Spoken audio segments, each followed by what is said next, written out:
Hello. So welcome to my YouTube channel. So basically, I'll be talking about the known history of the East African corridor. So much has been said about the rest of the African people. We all know about Ethiopia. We know so much about West Africa. We now know about Congo. Everybody knows about Egypt, but very little has been said about the Great Lakes, especially Kenya or Western Kenya, Eastern Congo, where it's called Kivu, and also Uganda, Western Tanzania or Northwest Tanzania, Burundi and Rwanda. This one area, all these people are interrelated. So basically, I'm gonna be touching on or highlighting. This is like part one. So I'm gonna be highlighting a very detailed information about certain people, certain history of certain people who have been forbidden from telling their own history. These people were dominated and suppressed by another group of people of semi-pastoral or pastoral from north, who came in different ways, militarily dominated, changed their history, controlled them, ruled over them, and to this day they still rule over them. They adopted their language, their names and everything, and they speak for them. They write the history for them. They don't want these people to speak for themselves. So this is the kind of history that I'm gonna be touching, and I know this history is really sensitive. It is controlled by UNESCO. I know it is controlled by some organization in New York. Kenya is very touchy on this issue, or they're very involved in this issue. Like, they change everything. They control the narrative. They don't want people to find out anything about this history. So basically, I'm gonna be touching on it.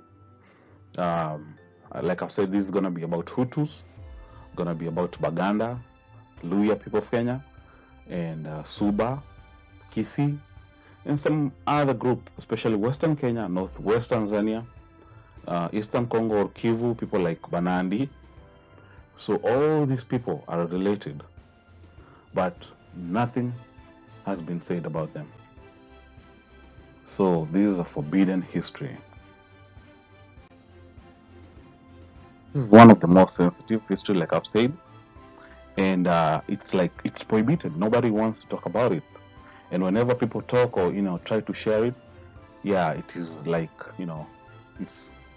it's like you're not supposed to talk about it. So people have been killed, some people have been suppressed, books are not even allowed to be written about these people. You find out that most of the history about these people is written by another people, like a different type of people writing your own history, and they write it like they try to make it look evil. Your culture is called evil. You're worshiping spirits. They say you worship demonic spirits. They say you didn't do anything, you didn't build anything. But when you do the opposite, you're not allowed. You're not even allowed to do research for your own history. You're not allowed to speak for yourself. You're not allowed to tell or explain why you're doing certain things. So I'm going to be talking about that.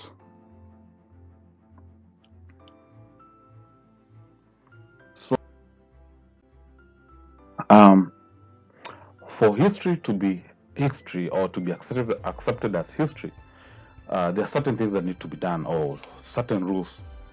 One of them, history has to have chronology of history. Chronology is where your history has dates. The events are dated in an order way. Then it is collaborated.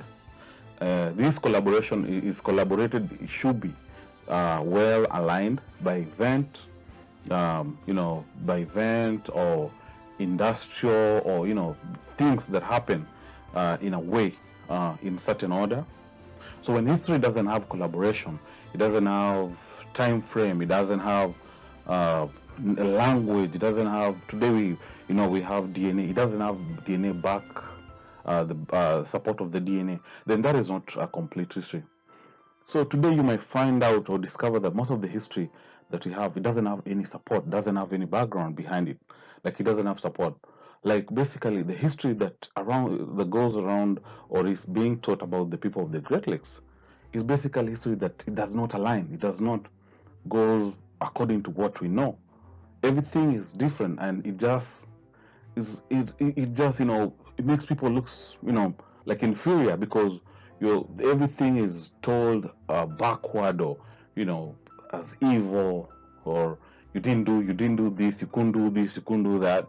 But when you do more research, you discover that most of the things that changed the world that we live in came from the Great Lakes, and the people who did this are not even mentioned, are not even allowed to talk about what the things that their ancestors did. So we're gonna be talking about that. So today we are under Victorian era history, which is basically British era history.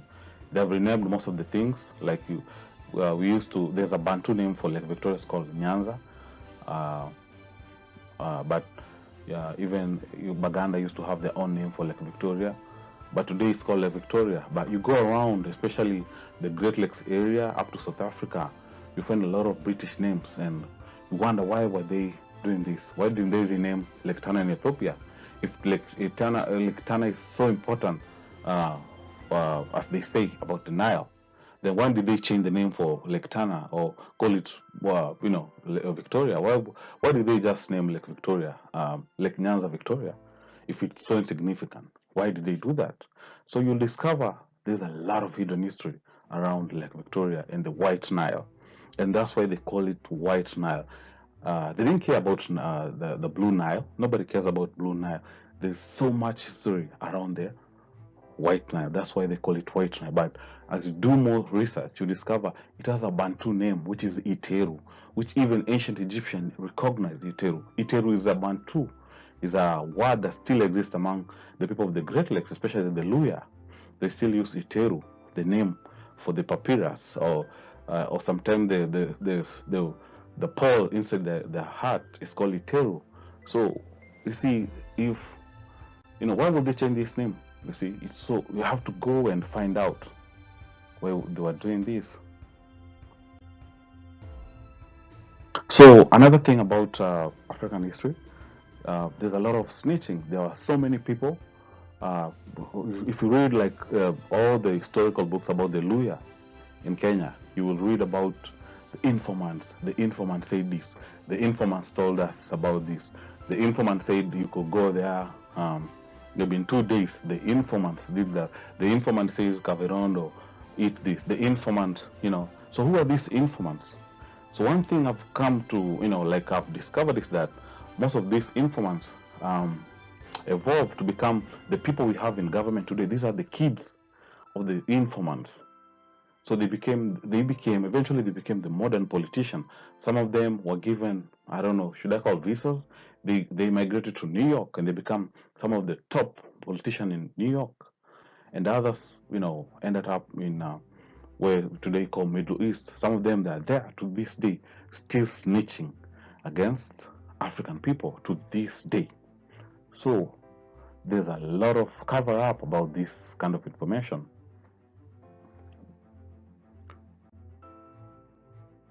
So, like I've said, Europeans could not succeed without these people because they were the backbone of the information that they had.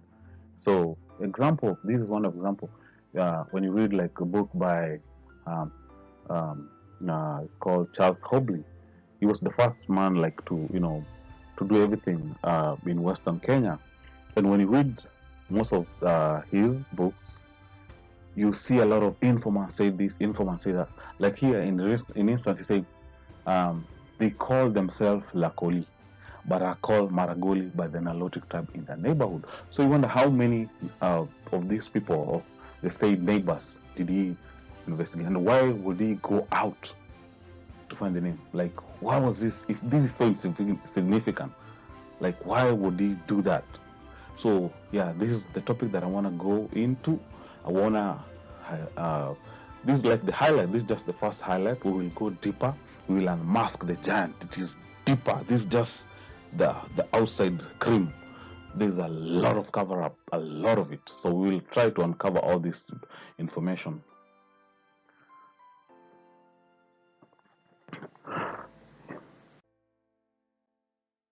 Uh, Most of people know about the Ugandan Plan, yeah. So, but very, very few people understand the root. And sometimes, when people talk about the Ugandan Plan, or you see videos on YouTube, or people on Facebook, people or whatever, people talking about the Ugandan Plan. Yeah, some people, I know there's a lot of ignorance, but people will tell you, yeah, they wanted anywhere. They wanted even Botswana. Oh, it was also, they wanted Mozambique. Oh, they wanted Angola. Oh, no, no, no, it was Nigeria. So much ignorance in Africa. People don't understand. People don't read books. They don't even go deep and like want to learn why people wanted to do certain things. So, for instance, why did they want Ugandan plan? Was it like it was they were just guessing anywhere they wanted, like the way some people try to show is like they wanted any part of Africa? No, there's a deep reason why they wanted Uganda, and they still want Uganda to this day. People are still fighting to take over Uganda to this day, and it is not Uganda; it is Western Kenya.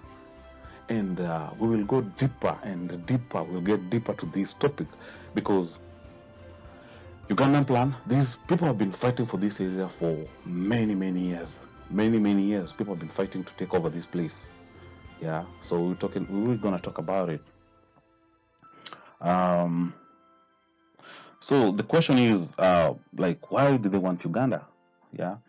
If it just Uganda. And why is it that they call it Uganda when it's not even Uganda? Or is it that the Western Kenya is the real part of Uganda? If the Baganda speaker on the other side, why would they call Western Kenya Buganda? And then it doesn't make sense at all. So, as you can see from this map, this is where they wanted. And if you can zoom in, you will see where they wanted Judea. It is where today is called Maragoli. But the entire Western Kenya up to Kisii, Tanzania, Northwest Tanzania, or sometimes they call it Winam Gulf. All this area is where they wanted to make it Israel. And there's a reason why they wanted this area. There's a deep reason why they wanted this area. And sometimes I wonder, could it be like when the invasion by the pastoralists who came to invade and eventually enslaved the farmers in this area? Could it be that they were sent by the same people to come and invade, subdue, conquer, or maybe even sweep them out, and then they could just come in later on? We don't know. So maybe we will find out. So the question is, why do they want Uganda? Or why do they want Western Kenya? Is it like the way people say, just any time? It was random. Angola, Botswana, was it just a random choice? They were just guessing anywhere. Yeah, Tunisia, Algeria, the way people say. No, it was not. So there's a lot of misconception about this topic. Yeah, and like I said, a lot of people, there's a lot of ignorance. Most people will tell you, the Ugandan plan. They wanted Uganda. Yeah, it was Uganda, but they don't know it was the entire thing was to be set up in Western Kenya, and where today people like Maragoli, that would have been Judea. So you wonder why did they pick? Why did they select that area? Guesswork? Did they just want them to settle there?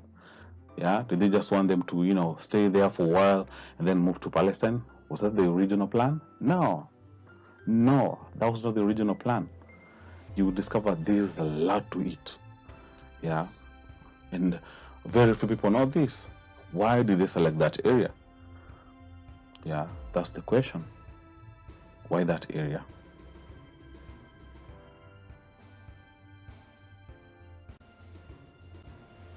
So on this map, you can see where they wanted.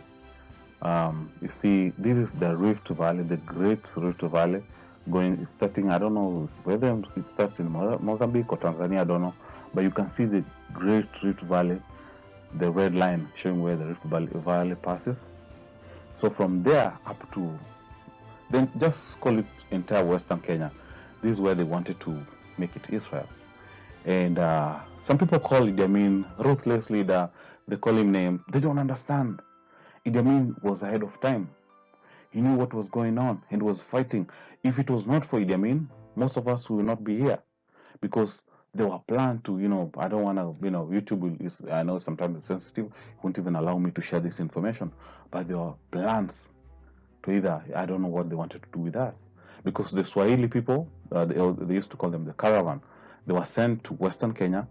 They came and they were shouting like, the regional people are back, now you people should move, go back to where you came from. And the original plan, even the real plan, we will get there. This just highlight. So we don't know what the final plan was, but there were people already in Gilgil, from Russia, from Ukraine. They brought people, militaries, to Gilgil, and these were military. There was a ship that docked in Eritrea. Then from Eritrea, they brought them to Gilgil in Kenya, and then armed. So they were ready to invade Western Kenya and make it Israel. So you could imagine what would have happened to us. We wouldn't be here. It's only by the Most High or God's favor we are here to talk about this. But there are still plans to take over this area by various people. They still want it. They don't want to see us here. So we will unmask the whole thing. But as you can see, the areas where they wanted it's all in Kenya. None of it was in Uganda. None of it, not even an inch was in Uganda. It was all in Western Kenya. And another thing, you see where Kenya was? This is where Kenya was. Kenya was on the other side of it, and it was not even Kenya. The place used to be called Galaland or Wagala. And this side here, there were different type of people. So what type of people are these, and who are these people on the other side? Yeah, you will see. It will eventually, everything will pay out. Yeah, but this is just an highlight of what happened, why it happened. Yeah, and then we will get to the root cause in another video. This is the most important person. All we should know this guy by now, but unfortunately, mostly I don't even know. They don't care. Like I said, ignorance is our thing. So his name is Sir Huntington John Speck. This is the guy. This is the man. Yeah, this is the guy. He's the one who discovered the whole thing. Yeah, and once he discovered what he found out, yeah, it changed the whole thing. But guess what? He was assassinated by British Royal Geography Society. They assassinated this guy because he had found what even the ancient Greeks, the Ptolemaic, whatever, they were trying to find, but they couldn't. So this is the guy who discovered the final thing, and they had to do something to change history. So there was no guesswork. When they came, they knew where they were going. They knew where they're going to attack and why they wanted that area. Yeah. So most people don't understand. They think it was just guess, picky ponke. They just guessing anywhere. Angola. Yeah, they wanted Angola. No. They wanted Botswana, Mozambique. No, there's an island, Peru. No. There's a lot. To understand the geopolitics of especially Kenya, Uganda, and Rwanda, I guess if you want to understand the geopolitics, economy, social, and political structures of Kenya, Rwanda, Burundi, Uganda, and Tanzania, you have to study Rwanda. You have to understand everything that is happening in Rwanda, because Rwanda is just basically a replica of what is happening in Kenya. The ruling class that you see in Rwanda is the same, basically the same people that you see ruling over all the East Africa countries. And these are ancient pastoralists who came from north and then invaded the land of the farmers, conquered, subdued, dominated, ruled, deleted history, then invited Europeans to come. So they have been doing this for many years. And the thing that is happening in Rwanda is exactly the same thing that is happening in Uganda, Kenya, Burundi. Yeah, and like most people don't even know, Burundi, the Bantus have been trying to, even elect a leader for many years. Anytime they try to do that, either it will be assassinated or something will happen. And you can't even believe that the Hutus in Rwanda are the dominant. Like the population is, they are almost like double the size of the numbers of Tutsi. But the Tutsi, who are just few, like less than maybe 1 million, they rule and control the Bantus. They write history. They don't allow them to go to school. Even if they go to school, they control the narrative. They control the syllabus. They write whatever they want in the books. You read about them. You read about their history. And the same thing is happening in Kenya. You read the history about certain people. When you read your history, it's an insult. They're insulting your history. They call you anything they want. So you're not even interested in those type of education. And it is exactly the same thing that is happening in Uganda, Kenya, Rwanda, Burundi, and sometimes Eastern Congo. Yeah, and that's why Congo, you see a lot of fight. And they're taking advantage of the farmers. I just call them farmers. And the same thing is happening. I've also discovered the same story is happening in Cameroon. It's also happening in Eastern Nigeria. You find these pastoralists who came from north. They invaded, conquered, subdued, and still dominate. And they get a lot of funds and everything, military support. Like if you go to Rwanda, all the military officials are same people. They are the pastoralists. Come to Kenya, you see the same people. They change hands. Like one take the turn, and then the other one will take turn next. They've been controlling us. And then from outside, you will think Kenyans are ruling, each other. These are Kenyans ruling each other, but these are not Kenyans. These are different people. If you do DNA of these people, these are different people. Different. Some even closer to European, some are closer to Turkish, some are closer to unknown people. But UNESCO and other, they played us very well. You won't even know what is going on. Right now they're trying to put to merge East African community, but there's a plan behind it. And we will get there. We will get there at the right time. But like I've said, if you want to understand Kenya, you have to study Rwanda. If you understand Rwanda, Kenya it will be easier for you to understand. So not everybody same as everyone. Yeah. If you go to Kenyan books or syllabus, you will discover they tell you about there was like a migration of Nilotes to Kenya, and they classify them by different names. They call them plain Nilotes, highland Nilotes, and then the river lake Nilote. All those are lies. They're all lies. They're made up lies. So when you do more research, and we will do it, we'll get there, because we're gonna get deeper and deeper and deeper. This is just the top cream. So we will get deeper and we'll uncover a lot of hidden stuff.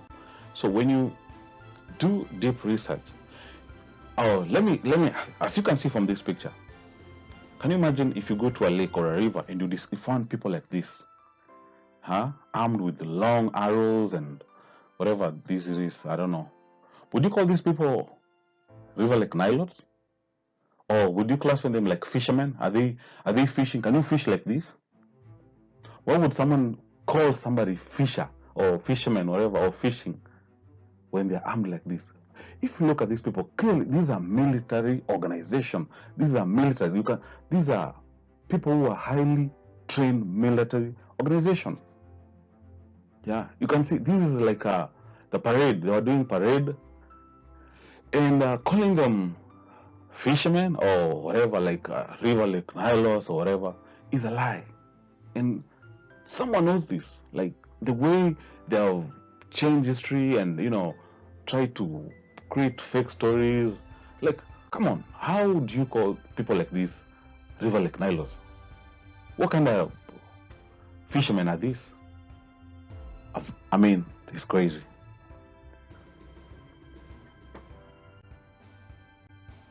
Look at that. These are military organizations. Yeah, the invasion that took place at the Great Lakes. Yeah, Some of these were commanders, these are sergeants, some of them are corporal. Yeah, these are well-organized military organization. Yeah, the long arrows and everything. Why would someone goes to fish with these kind of weapons? You know, there were no guns back then, but you can. So instead of gun, these people had this. So why would someone go to fish or wherever to maybe to do whatever they wanted to, river or whatever like this? You know, yeah, I'm just highlighting. This is just one. We will go deeper. We'll cover all the other one, including DNA, including the cover up by Richard Leake. We'll go deeper. This is just the highlight. So, you see, this is Louis Leakey, and even the entire Leakey family, people, or the entire family was sent by someone I won't mention, or an organization that I won't mention. Their plan was to create another tribe like they created in Belgium, or wherever they created in Rwanda. They wanted to create a tribe that could rule over the farmers. Yeah, so this is why he was sent to Kenya. So he created a tribe that would rule in Kenya. Another thing most people don't even know. This family, I know, is known for discoveries. Like he discovered a lot of bones or scars or remains of old people. But one thing that people don't know, this guy said he discovered bones of a people, or he discovered bones or remains or scars, and some of them matched, say, hunt and gatherers and or pastoral or whatever Cushites. But one thing they don't even tell you is that all the tribes that are farther from Western Kenya, farther from Luhya, never buried the dead. So how will they discover bones or remains of dead or buried people from people that never buried the dead? Does that make sense to you? So how he said he was led? Do you know the people that led him to find the remains or burial sites? These are people that never buried the dead. Historically, culturally, you can go out and do research. These people never buried the dead. Never. Once somebody died, including the Khoisan, Pygmies, the pastoral people that you see most part of East Africa, never buried the dead. Never buried the dead. So including Somalians, even some of those Ethiopians you see, never buried the dead. So why would they discover bones from a people that never buried the dead? We can go deeper. The way people bury their loved one, either facing east or west, it signified something. They know this. They know what people used to bury the people facing either east or west.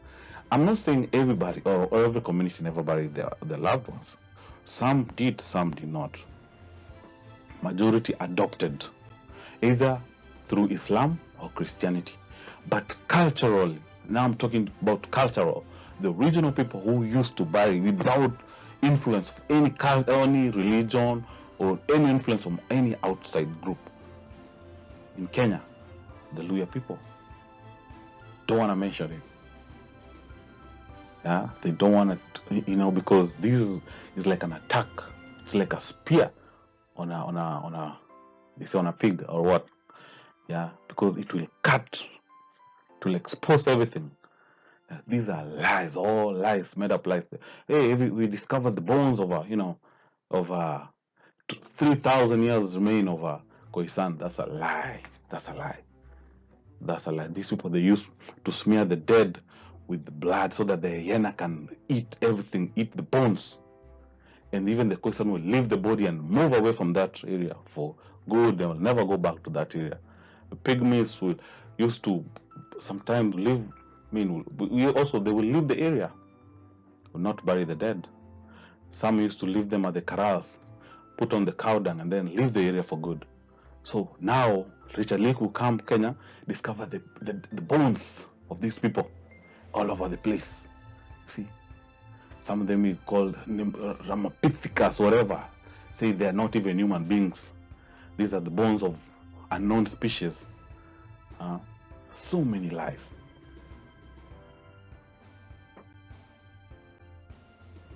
Richard Leakey, like I said, or the Louis Leakey, whatever, the Leakeys, one of their reasons was to create the people today you call Kikuyu. When the Europeans came, Kikuyu didn't even have a government, like they didn't have a central government. They didn't have like the way the Luhyas were. They used to have a king. Kikuyu didn't have one. They didn't even have like a common origin. They didn't even identify themselves as one people. It's until they were given government by Scotland. When Kenyatta was invited to Scotland, and then British was assassinating all the kings of Uganda and Luhya, using a guy called John Okello from, I don't want to go into details. He was assassinating all the Bantu kings. The leaders were being assassinated left and right. And then all of a sudden, 1940s, yeah, Kenyatta comes back. He becomes the king or the president of a country called Kenya. Luhya didn't even know what Kenya is. Even up to 1980s, Luhya didn't even know what is Kenya. They didn't identify themselves as Kenya. Even the Kalenjins, some Kalenjins were not even part of Kenya. You are forced into a country, forced into somebody to lead you by force. And that's how we became a country, by force. We didn't know these people. Never in our life did the Luhya know about Kikuyu. Never.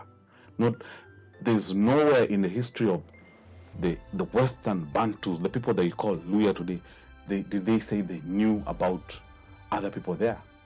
The Galas. Zero. So how did you become a country? Forced marriage. Forced country.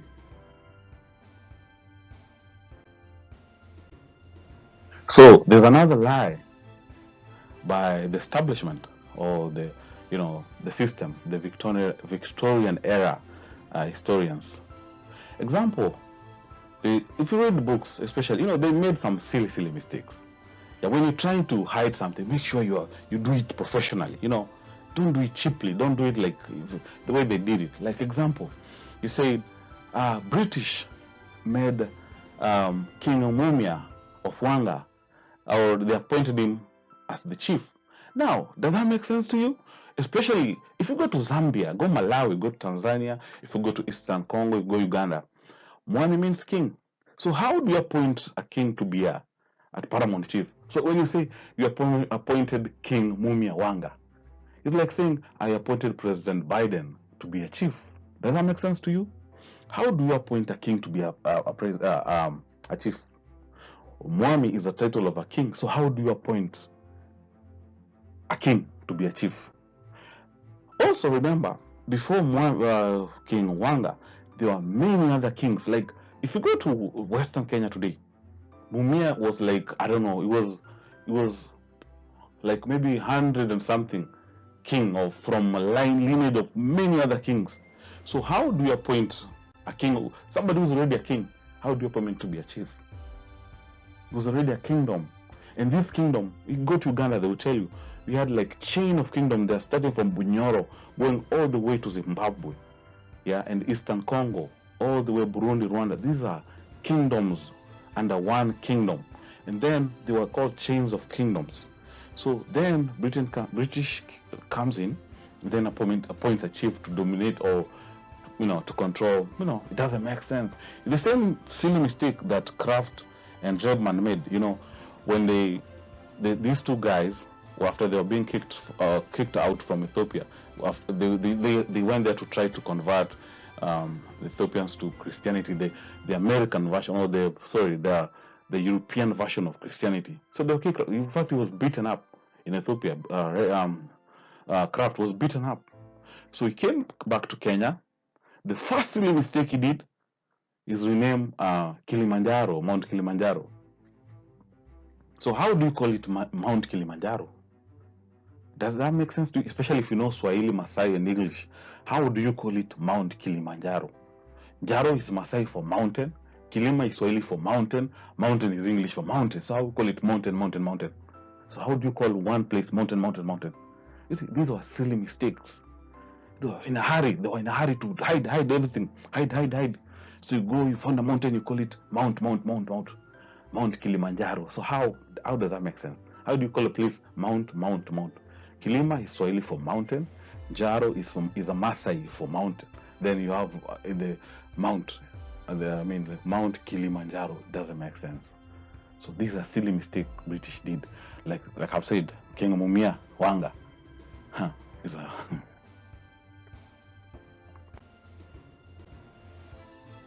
yeah. You see here, this is a book um, about what they did. There was a lot of cover up, like I've said, a lot of cover up took place. Uh, so this book, you see, they're saying for here also the sedentary agricultural population was raided, infiltrated, and finally conquered over a long period by pastoral immigrants tribe with military organization. The result was semi-feudal hierarchies of lineage, uh, uh, which, as in Europe, incorporated a major cleavage between two ethnically and culturally distinct races, strata. So basically, this book is talking about what happened, yeah, especially Rwanda, like I've said, the Rwanda, Uganda, Burundi, and Rwanda, Burundi, Kenya, Tanzania, and Western Kenya, and there's also Eastern Congo, also Tanzania. Yeah, I should add Tanzania to that. So this area was conquered slowly, and the group that conquered Kenya, especially Kenya, Tanzania, they to this day they still have oral history that they were trying to march up to South Africa. So you wonder, why were they doing this? Do they say that they wanted to march up to South Africa? They say they wanted to roll over Zimbabwe, Zambia, going all the way to South Africa. So why were they doing that? We will explain in another video. Yeah, so especially the Ankole, the Nyamlengo, the Tutsi, the Hima, these are same people. They've been doing this thing for a very long time. And there are many others in Kenya, especially Kenya was like the headquarters.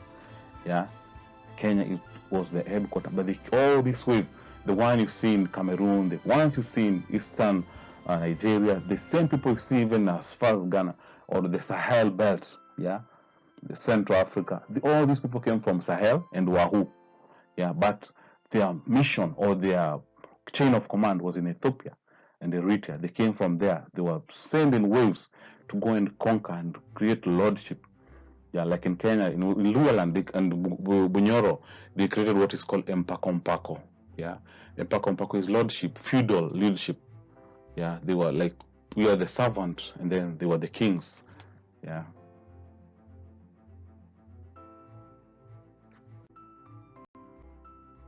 Like you can see from this, most of the historian, they will tell you about the Ottomans, but there are so many things they don't tell you about the Ottoman. Yeah, the Ottoman didn't just invade North Africa. They also penetrated. They were following the Nile. They wanted to rule all the way. Actually, they were just edging closer to taking over West or Uganda or what I call Western Kenya. There's like miracle. By the time European came, it was like a miracle for us. It's like they came to save us. Yeah, it was edging closer. If Europeans didn't arrive by 1890s, yeah, we'd be finished by now. So Ottoman or the Turks, they wanted to take over the entire place. Yeah, one group went to Eritrea, Djibouti, then another one, Sudan, and they were now penetrating all the way to come to, yeah, only Shilluk and maybe I guess Dinka, yeah, were trying to fight back. Yeah, but we'll cover that in another video. We'll talk about that. It's a very deep thing, especially what these people did. Yeah, it was a lot. So we will talk about why the Ottomans wanted, especially Uganda, the significance or the importance of Uganda for them, especially food and history, the artifacts, and so many other things that people don't know about Uganda and why they wanted. And then also we'll talk about the Amhara people, the Ethiopians, yeah, how they saved Africa. Or you will judge by yourself. We tell you what happened, and then you will decide whether it was saving or it was sellout. You decide by yourself.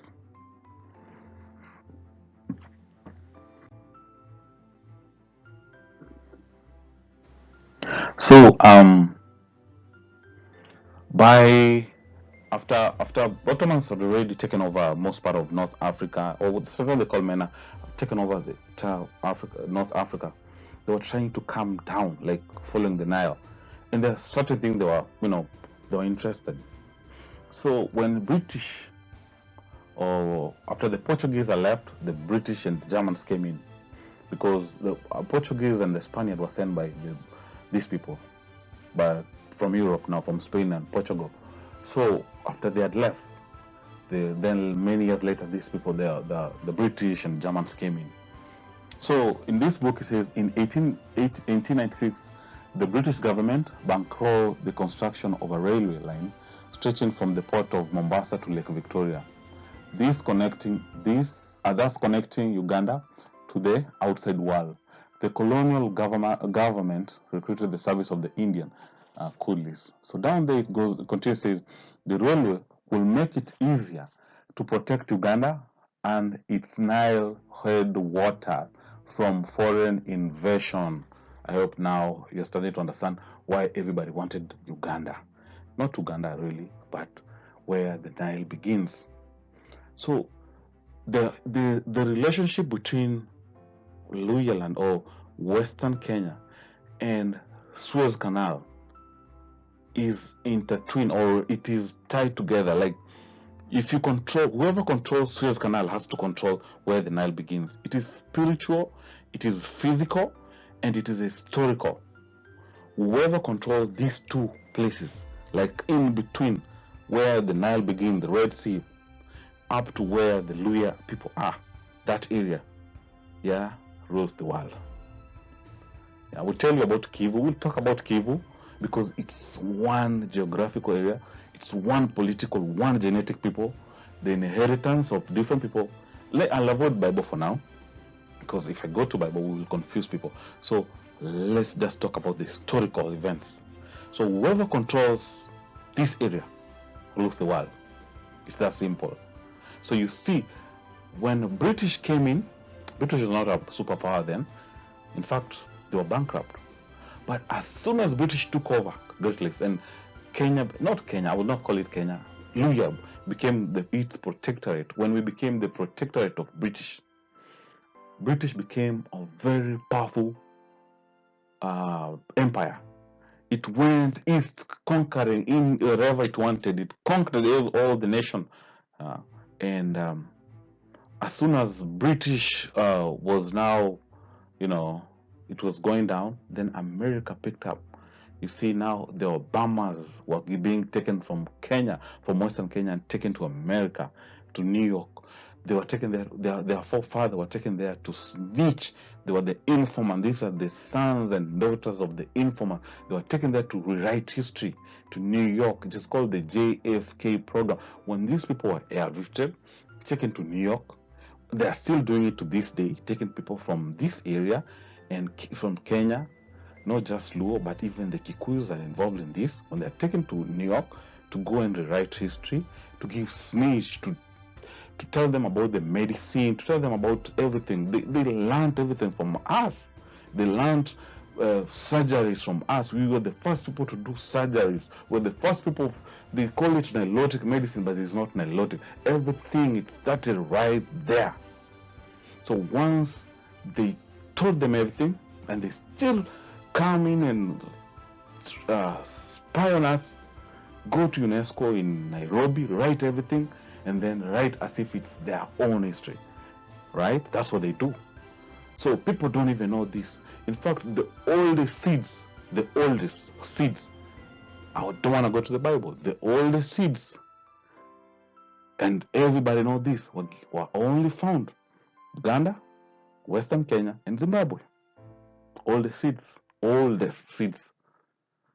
The skin, you learn about the skin of Moses, the ark, the one they found in Zimbabwe. There were supposed to be 3 arks. If you read the Bible, you discover there were 3 arks.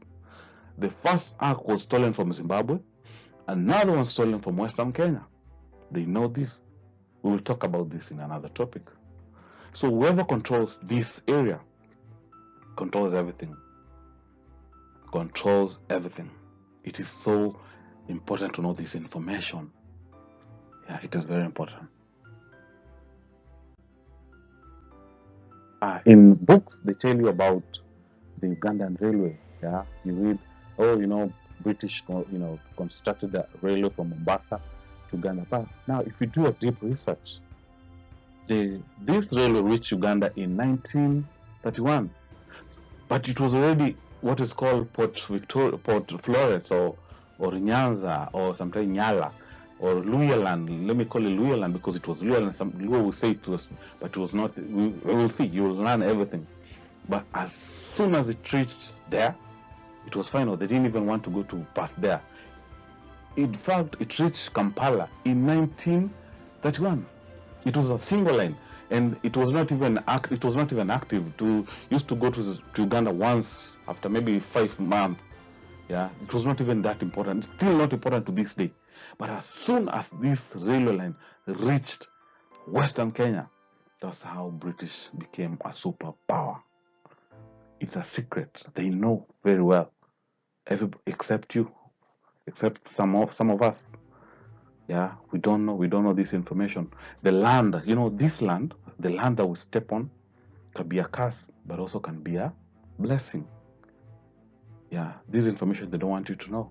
So every land has its significance. Anyway, we will don't want to go deeper than that. These are English translation from the Moorish book. If you go to ancient Moors, the people, the black and brown people from Arabia, and some from, say, Ghana, from Morocco, from Swahili, who are called Moors, who went to rule Spain and Portugal. Yeah, these people, they left behind a lot of information there. And some of this information has been translated to English. Yeah, so when they translated, they learned a lot about the Nile. Because most of the Moorish book they were talking so many things, either sometimes bad, sometimes good about the Nile. Because sometimes used to call the people Zanj, but that's not the original name. The original name was Shenzi. It was called the Shenzi Empire, or the people of Azania, or the Punt. Yeah, these are the people. It's a very wide topic. But when you read this book, you see they knew the Nile, the significance of the Nile. So, for instance, in this book, you say, the Nile of Egypt is one of the lords of the river and the most honorable seas, because it comes out of paradise. According to what is mentioned in the books, the Nile and the Sihan emerged from paradise, and it's one of the wonders of the world, as they have no known source. There are some people who say it drives from under the mountain of the moon, behind the equator at 7.5 degrees.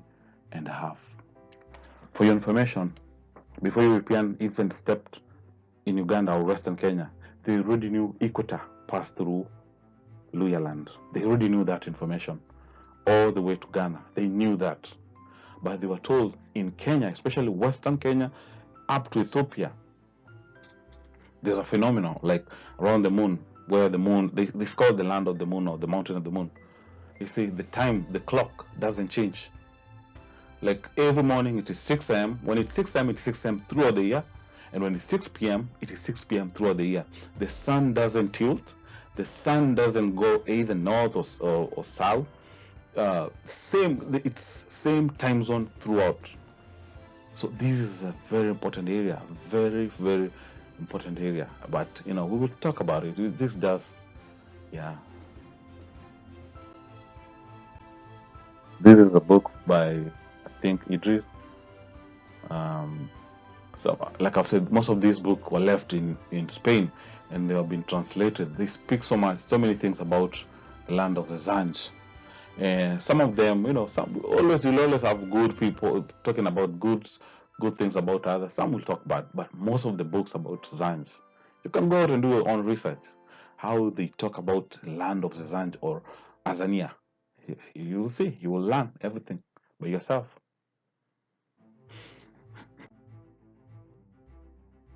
So another name for this area used to be called Azania, but there's a lot of cover up in this area. Yeah, there's a lot of information. They call it. They've tried to change the name so many times. Yeah, but one thing you'll discover is that today they call India, that is not the original India. That is called Mahabharat or Bharat. The original India is here, right here in Azania. It is the Indian coast used to be called Bara Indi by the Arabs, by the Turks, by the Swahili, by the people of Shungwaya, by the people of Lamu, by the original Bantu who settled in Shungwaya, by the original Bantu who predate Somalis, who founded Kismayo with the people called Barawa. The original people who established all those trading areas along the coast. The people of Sana, the Masana people, who are black people, who founded all the trading areas from Yemen down to Sofala. Yeah, the Arabs and the Bantus. These were Arabs and Bantu, no Somali involved. These were the people who were called people of Bara Indi. And a lot has been changed. A lot has been changed. Somali say, they were described as most handsome. They were described, Somali tried to change history, but it was not Somali. Somali were not even there. Somali were further north. They were used to call Barbaria. That's where they were, called Barbaria. Yeah, and they were nomadic. And traders, nomadic and traders. Yeah. So this is the land of, but we'll talk about it. Let's just proceed. So, why did Europeans come to this area? One may ask. Yeah, why did they come to East Africa? Or why did they come to Africa? Some people think they just came for slave. Other think they just, it was just by accident. Some people just think, no. But the real thing is the Prester John. So let's start here. The main reason why Europeans came to Africa is because once upon a time, the Ottoman Empire was so powerful that it barricaded or closed the Red Sea or the Mediterranean Sea. It was completely shut down. You couldn't. The Europeans were Christian. They could not cross or go past the Mediterranean Sea. So there was a king called King Manuel and Queen Isabella. So before them there was another king. So Ethiopia, there was a queen also, but Ethiopia has never been like a kingdom. It was never a kingdom. It was a feudal. Yeah. So, but Europeans have tried to change the history, and it's all lies. So the queen of Ethiopia, I'll call her queen because that's how people know. So I'll call her queen. She sent people to Europe to request military assistance to come and save Africa, because the Ottomans were stealing biblical artifacts from Lalibela and Nubia. So because of those two reasons, the Ethiopians, they went via Sahel and then crossed to Gibraltar, I think that is Portugal or whatever, and then they entered Spain and Portugal, requested for military alliance. They said there's a land called Indi. It is below us, and below us there are tribes and people. Some are pagan, some are Christian. We are also Christian. And below us there are tribes who are Christian like you guys, but in a different version. They are there, but they're being sold into slavery by the Mohammedan. So if you guys come, or you can send military together with these people, and then us, Ethiopian, we can join hands together, save you from hunger, starvation that's going on in Europe right now. You can work together and fight the Ottomans. So first of all, initially Europeans didn't want to, they didn't believe her. So the second time she sent another group, say same thing, say in our land there's everything. There's a place, it's called Damascus, where they're getting sword. It is below us. All this steel sword that you see the Mohammedan with, they come from Damascus. It's just below us. Just come, we will show you. It's a land full of everything, gold, all kind of treasure comes from there. They believe, these people think they rule themselves, but we are the one ruling them. They're under our rule. But now the Ottomans want to invade them. They want to slave them. If you can send military to India, work with us, we will save you.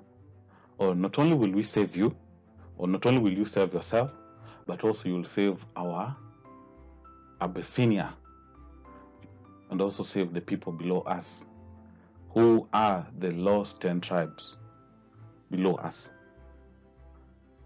And most of them are Christians mixed with pagans, and are now being converted to Muslim, and we don't want them to be converted to Muslim. So Europeans will send people, including Columbus, to discover where these Indi are.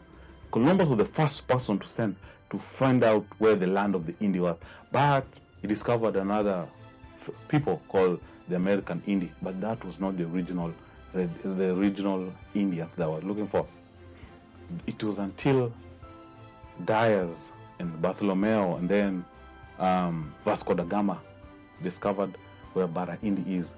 But in another video, we'll show you how they changed that story, because once Vasco da Gama went back and said, I've discovered where these people are. But yeah, because Europeans, especially Germans, they believe they are the only superior race. They used to believe that they are the only Hebrews. So when they sent the Vasco da Gamas and Bartholomew or whatever, their idea was these are white lost tribes. So once they arrived in East Africa, they found black people. So that changed everything. That changed the whole thing. And it's why after the Portuguese, there was a war that took place along the East African coast between the Portuguese and Ottoman. After the Portuguese were defeated, not the Portuguese. After the Ottomans were defeated, the Portuguese, the German, Britain, all these people came and decided now it's time to destroy Africa. But you see, the original plan was to save Africa. The original plan was to save Africa, just like save themselves. But something happened. I don't know. We don't know what happened. Like in the middle, they decided to destroy Africa.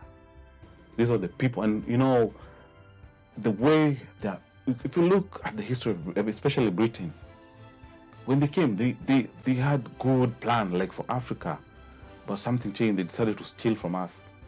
They decided to make us their forced labor, especially the Luhya. They made us their forced labor, destroyed us, completely destroyed us. But that was not the original plan. Just evilness sometimes inashinda binadamu. These guys, they came because they wanted to save Indi, but decided even they changed the name, they had to make the modern India, but that place was never India. If you go to Oman, the original Omanis who are here along the eastern coast, they know Bara Indi. Where is Bara Indi? So how does Bara Indi change to go to the modern India, Bharat? Yeah, like I've said, a lot of history has been changed, a lot of lies have been told, and it's time to change that. There's another history that most people don't even know, like Queen Yodit, or they call her Queen Godit of Ethiopia. Once upon a time, the people of Azania invaded Ethiopia and defeated Ethiopia, stayed there for a while. People from Uganda, Western Kenya, Eastern Congo, all these people, Zambia, Tanzania, went up, invaded Aksum, stayed there for a while, ruled. And this is known. They go through out Uganda, you'll hear the story about Queen Yodit, and then these people came back and revenged. So sometimes I sit back and imagine maybe these people, the Tutsi, the Hima, the Nyamankole, the whatever, and the other one, the RC, maybe in Kenya, maybe they came back to revenge. We don't know. Maybe this is a revenge mission. Because some of us, if you do our DNA, you'll see. Or you can go to Ethiopia, do the pre-Axumite. We'll cover all that. We'll go deeper. We'll cover why the name Axum, and then how the Luhya came down and they named their first trading post Akusuma, Kisumu, the modern day Kisumu. It used to be called Akusuma. So why do they name it? Why do we have clans, especially like in Maragoli, calling themselves Vagonda to this day? Why do you have Maragoli used to call themselves Masana? Where did they get that name? Go to Rwanda, you'll find people call them, there's a place called Gusuma.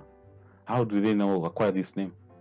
These are not Tutsi name or words. So how did you keep this name? Go to Uganda, you'll find so many stories about controlling Axum.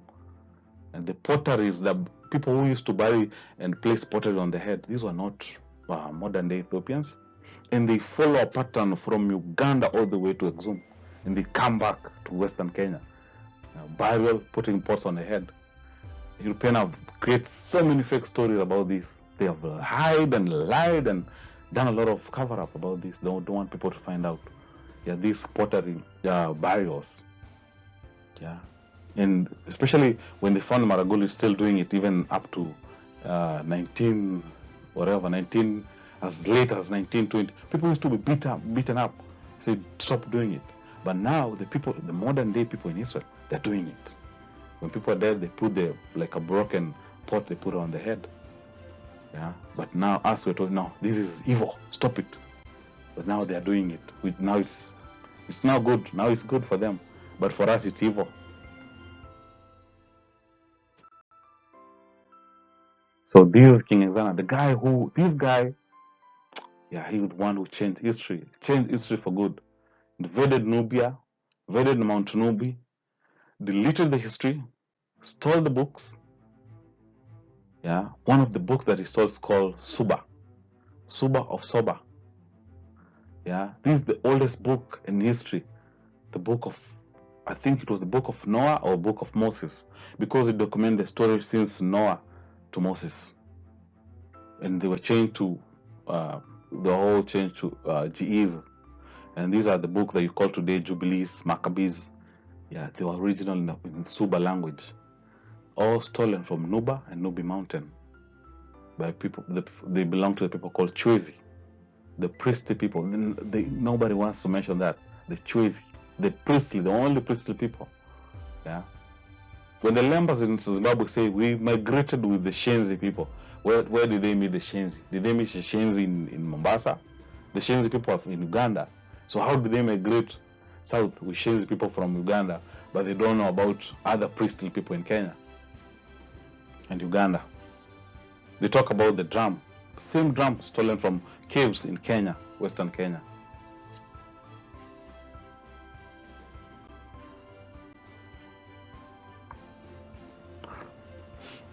So so in another video we will be talking about the Chwezi, explain why when you read about them, when they're being explained by foreigners, especially the Tutsi, they call them witches. But when they describe Chwezi as the priests, they say the Chwezi are Tutsi. When they say Chwezi are bad people, say, oh, we don't know who Chwezi are or why. We don't know where they went. When they say, oh, Chwezi did, they build empires or they did whatever, to say, oh, it's us. Even the Luo say, oh, the Chwezi were Luo. But when you do historical research, you discover the Tutsi and the Luo, they invaded the Chwezi. And the Chwezi migrated around the Lake Victoria. They stayed in Fungamano Island. They stayed in Shirazi. They went to Tanzania. They came back because they're being followed and being killed like animals. Killed like animals. Some majority of them used to hide in caves.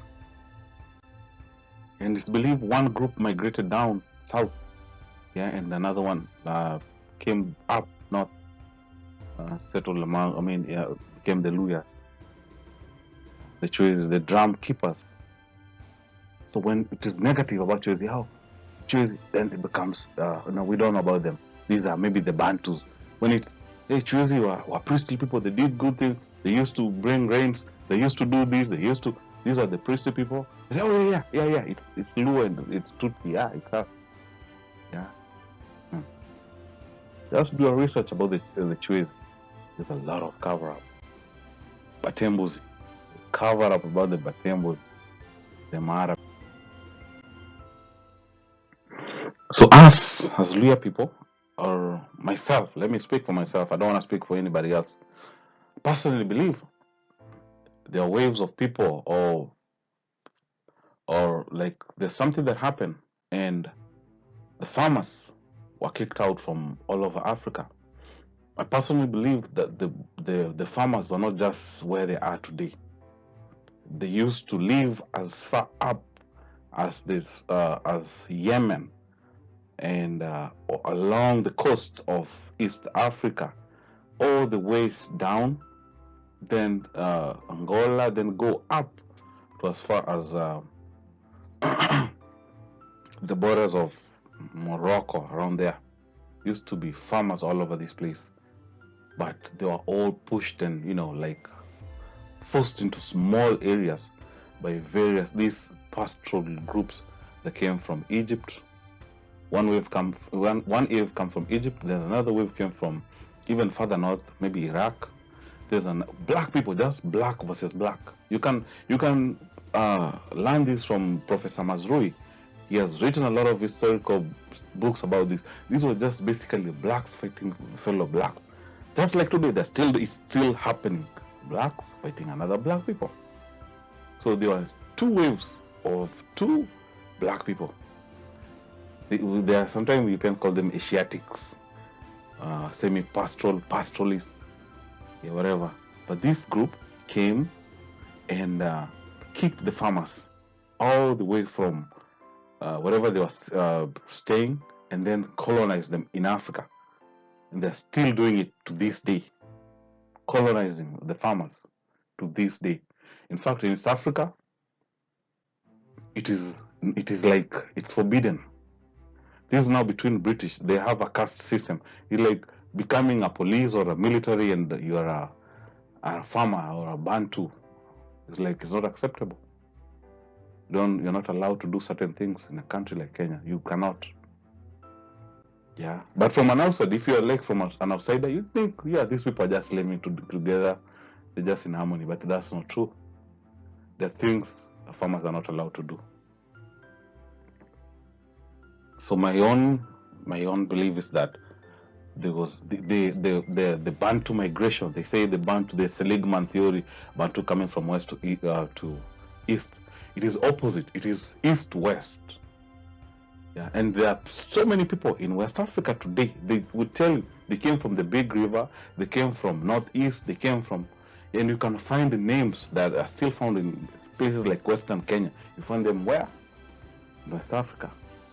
And these people, they don't have, they tell you, we came from big river, big lake, Nile, whatever, but it was the wave, the people that were chasing, they were coming, these pastoralists, and kicking people and pushing them wherever they could. And now the history has been changed. It's like the invader became there. Yeah. You say, And also in the next video, we'll talk about the DNA. Like, they have just discovered 4,000 years old hair in Meroe in Egypt. A mummified hair. They have done a DNA test on it. And the DNA matched this pastoralist tribe, the pastoralist tribe found in Kenya today. It matched them. The DNA matched these tribes, the pastoralist tribe in Kenya today, matched the same hair that has been found in Egypt. So who's in the wrong land today? Yeah, who's right, who's wrong? If they found hair of a people that today are found in Kenya, but the hair was found up there in Egypt, 4,000 years old. Yeah, so who is in the wrong place?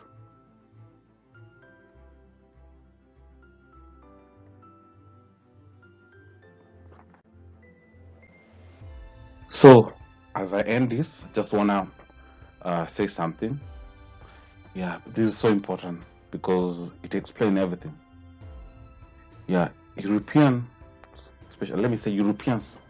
especially Portugal and Spain, would have saved Africa from the Mohammedan, from the Islam, whatever. The thing that happened, or the reason why they didn't save Africa, is the theory of the lost white tribe. This theory was created by Germans, and it is after the Ethiopian told them about the lost 10 tribes who are below the mountain, or found just below them, being kicked or chased away by the Galas. So they couldn't believe that the so-called Christians were not white. So the search began, and they were looking and searching for the lost white tribe. This is why, to this day, they have found the ruins, like the stone ruins in Nyanza today. There's a world ruins, world stone, the world made stone, world circular walls in Kenya. It's called Thimil Chohinga. They know they've done everything. They've excavated the area. They've done the DNA.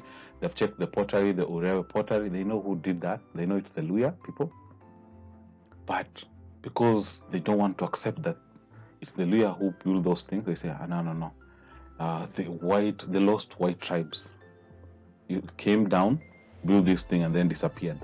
So because they don't have evidence for that, they decided to hand over that story, or the myth of the white tribe, to people like Tutsi, the Fulani, the Luo, and many others.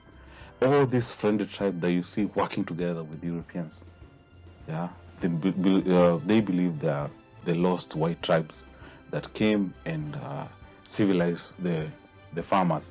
I don't want to use some language because I know YouTube is very sensitive. We won't even, So they believe these these tribes that you see today ruling over the farmers, these are lost white tribes, and they support them to do whatever they're doing. So if you go against them, they will come after you. That's why in the remember when they were doing whatever they were doing on people like Patrice Lumumba, and many others. But today, and many others like Magafuli. But you see, we have people who are destroying Africa in plain view, but they are being supported. They are given everything. They can keep their money in wherever they want, but Europeans will not do anything. But remember what they did to people like Magafuli. I don't want to go deep into that. So I want you to think, why would they treat Magafuli like that? But be so happy and even invite people like the current president of Kenya. Why would the America look on the other side when people like Museveni is destroying the Bantus? Look at what Kagame is doing on the Bantus in Rwanda. You don't even hear anything about the Hutus. They're not even allowed to speak. But no one is allowed to speak about them, or the Hutus themselves. They don't even get visas to visit these countries. To go outside their own countries. They're not allowed. They're banned. Not because they are criminals, but because they're Bantus. They're not allowed. They're invisible. You go to Uganda. Uganda has the majority, but they are not even allowed to speak. Just speaking about your history or who you are, you appear like you're a criminal. You're not allowed. It's the Ankole, the people from Ethiopia who are speaking for Bantu. And whenever they speak about the Bantu, they call us evil, witches, or those who are backward, those who don't know anything. It has been like that for a long time. We'll cover those things in a different segment. Thank you for watching this video. Thank you once again, and be blessed.